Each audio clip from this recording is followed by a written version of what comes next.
Hér ætlum við að skoða hvernig maður breytir persónuupplýsingum eða prófílnum sínum á TwinSpace.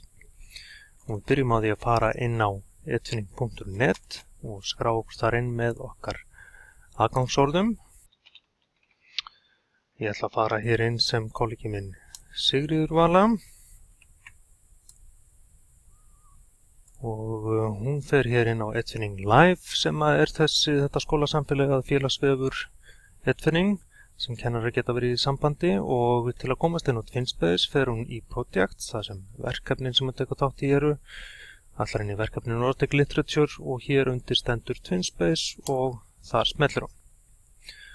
Nú, þegar hún kemur hér inn, þá sjáum við að það er engin mynd af henni hérna. En þið sáuð að inn á Edvinning Live, þar sem við komum inn, þar varum með mynd. En prófílarnir á Edvinning Live og hérna á TwinSpace eru aðskildir. Og eins ef þið skoði hérna listan yfir meðlimi verkefnisins, þá sjáum við hér að það er bara einn meðlimur, Guðmundur, hérna með mynd af sér hér inni. Nú, til þess að setja inn mynd og breyta öðrum upplýsingum sig hérna inn á TwinSpace, þá smellir Sigríður hérna á sitt nafn og kemur inn á sína síðu eða sinn prófíl. Og til þess að breyta þessum upplýsingum smellir hún hér á Edit TwinSpace Profile. Þá getur hún breytt hér ýmsum upplýsingum, getur til að mynda sett hérna hvað hún gerir, til dæmis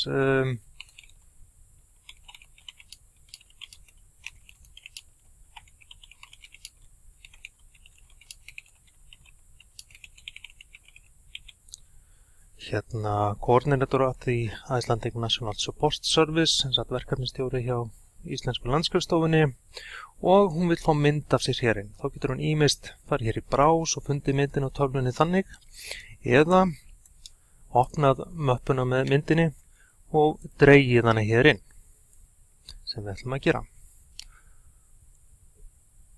Og þá dettur myndina Sigríði hér inn og hún vistar breytingarnar og ýtir á Save. Kerfið segir okkur að það séu vistaðar og þið sjáum að myndin er strax komin hér inn, og þá skulum við sjá hvernig TwinSpace svæðið lítur út. Smellum hér á Home, þá fáum við lista yfir TwinSpace, öllu TwinSpace svæðið sem við tökum þátt í, og við förum hér inn á Nordic Literature og þá sjáum við að það er mynd af Sigríði hér. Og ef hún smellir á Members hérna, þá sjáum við að myndin er hér líka. Og ef hún skoðar prófílinn sinn, þá sjáum við að hérna er þá myndin komin og upplýsingarnar sem hún setti inn. En svona breytir maður persónuupplýsingum og setur inn mynd á TwinSpace. Gangi ykkur vel!